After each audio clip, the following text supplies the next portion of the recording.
Cela fait maintenant plus de 10 ans que je lutte contre la dépendance aux films X. Je n'ai que 32 ans, je suis marié et nous avons des enfants. J'ai un bon emploi dans une profession respectable, j'ai une vie pleine et heureuse. Cependant, en conséquence directe de ma décision de regarder des films X lorsque j'étais jeune, une douleur et une lutte inutiles ont constamment plané dans ma vie et ont parfois inondé tout ce qui est important pour moi. Sachant ce que je sais maintenant, j'aurais fait des choix très différents. Cependant, grâce à une thérapie professionnelle, à des conseils fondés sur la foi, à divers programmes de rétablissement de la dépendance, à la responsabilité personnelle et à l'amour de ma famille et de mes amis, j'ai pu trouver le bonheur et un but malgré les défis que la dépendance aux films X a ajoutés à ma vie. Je partage mon histoire dans l'espoir qu'elle donnera de l'espoir à toute personne se trouvant dans une situation similaire à la mienne.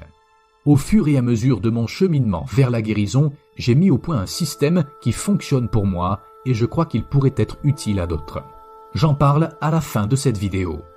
Premièrement, comment suis-je tombé dans le piège des films X ?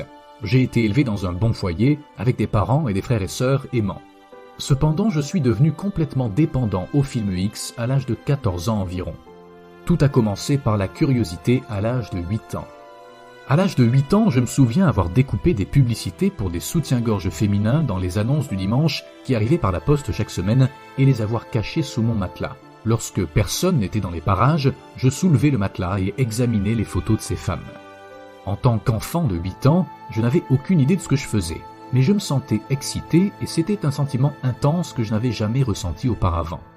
Plus tard, lorsque j'avais 11 ans, j'ai commencé à remarquer les magazines de plus en plus. Plus je les lisais, plus ils me consumaient. C'était comme une puissance invisible qui avait le contrôle sur moi. La curiosité rencontre l'opportunité. Vers l'âge de 14 ans, je faisais partie d'une chorale de haut niveau et nous utilisions un programme informatique à la maison pour nous aider à apprendre nos parties pour chaque chanson. Il y avait beaucoup de chansons à apprendre et j'étais nerveux à l'idée de devoir chanter ma partie seul devant mon instructeur. Pour ces raisons, j'ai beaucoup utilisé le programme informatique et mes parents m'ont permis d'avoir occasionnellement l'ordinateur dans ma chambre pendant la nuit. Au même moment, mes amis et connaissances à l'école utilisaient un langage vulgaire, des gestes et des signes de la main que je ne comprenais pas. Confus, curieux et ne voulant pas être le naïf du groupe, j'ai enregistré ces termes dans mon esprit. Tard dans la nuit, dans ma chambre, tout seul, après que ma famille se soit couchée, j'ai recherché ces termes sur Google et j'ai commencé à explorer le monde des films X. L'ordinateur était équipé d'un logiciel de filtrage, mais j'ai vite appris ses nombreuses failles. Bien que je ne me souvienne que d'une seule conversation sérieuse et maladroitement inconfortable avec mes parents au sujet du rapport, je savais que les films X étaient nuisibles et que ce que je faisais était dangereux. Cependant, je ne pouvais pas contrôler mes impulsions. L'excitation que procurait une sensation artificiellement améliorée dépassait tout ce que je n'avais jamais connu dans ma vie. Faire face à la dépendance aux films X à l'adolescence.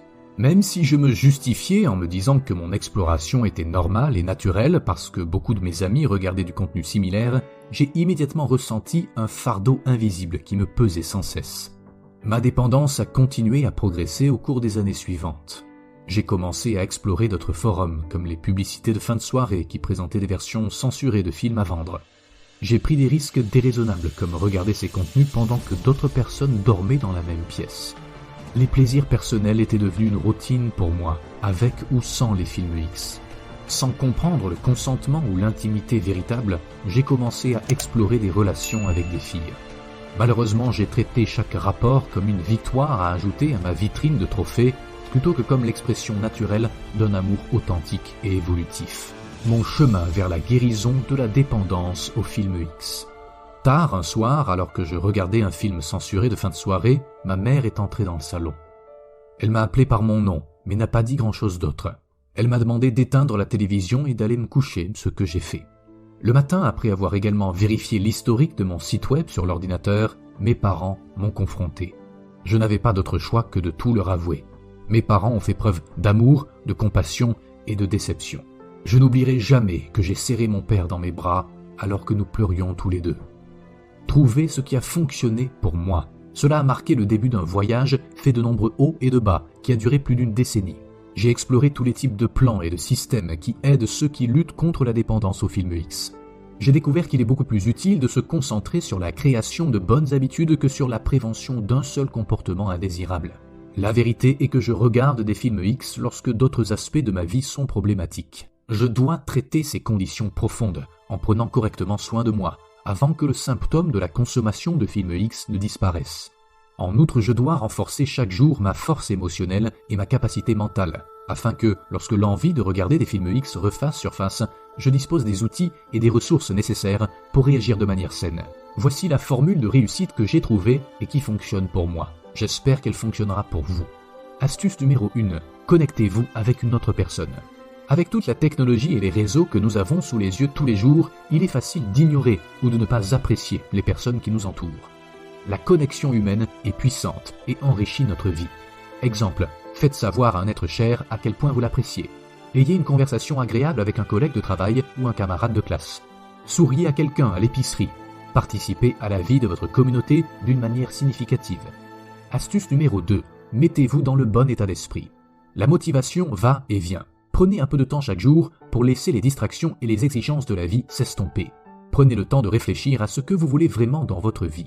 Exemple, méditez, faites une promenade, réfléchissez en écrivant dans un journal, priez.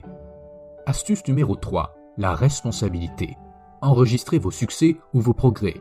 Le simple fait de comptabiliser nos comportements nous aidera à en prendre conscience et nous permettra de nous améliorer intentionnellement. Exemple, utilisez une application de suivi des habitudes pour suivre ses activités. Partagez vos succès ou vos échecs avec d'autres personnes. Astuce numéro 4. Pas de film X ni de plaisir personnel.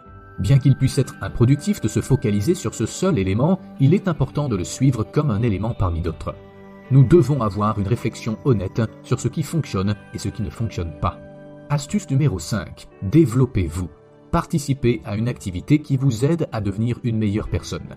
Il est important que chaque jour, nous participions à quelque chose qui développe des attributs positifs et améliore notre vie. Exemple, lisez un livre sur l'amélioration de soi. Écoutez un livre audio édifiant. Se fixer des objectifs ou vérifier ses progrès vers un objectif dans un journal. Lire les Écritures. Astuce numéro 6. L'exercice. L'exercice quotidien est vital. Soyez actif pendant un certain temps. Le boost que cela vous donnera dans votre journée, physiquement, mentalement et émotionnellement, est l'une des meilleures choses que vous puissiez faire pour votre rétablissement. Exemple, allez courir pendant 20 minutes. Faites autant de pompes que vous pouvez en 2 minutes. Essayez l'entraînement musculaire dans une salle de sport. Faites un entraînement à domicile. Astuce numéro 7. La responsabilité digitale. Assumez la responsabilité de vos actions. Il existe de nombreux contenus qui restent malsains en raison de leur violence ou de leur caractère nuisible. Déterminez si vous utilisez les médias de manière saine et bénéfique. Exemple, utilisez les médias sociaux de manière saine. Développez des habitudes qui vous encouragent à utiliser la technologie de manière et dans des lieux appropriés. Ne regardez pas de contenu qui pourrait déclencher ou encourager la consommation de films X. Le respect de ces principes simples a considérablement amélioré la qualité de ma vie. Lorsque j'accorde l'attention nécessaire à chacun de ces domaines, je me sens entier. Mon envie de regarder de la pornographie s'estompe et je me sens plus confiant et capable de faire face aux envies et aux désirs qui surgissent. Astuce numéro 8. Soyez flexible et trouvez ce qui fonctionne pour vous. Prenez ce que vous pensez être utile pour vous ou votre enfant. Adaptez-le à ce que vous savez ou croyez être le plus utile à votre rétablissement. Et surtout, n'oubliez pas que le rétablissement est toujours possible. Malgré les difficultés que pose la dépendance au film X, elle ne doit pas définir qui vous êtes. Faites le nécessaire pour enrichir votre vie et accomplir ce que vous voulez vraiment, et vous trouverez le bonheur dans ce voyage.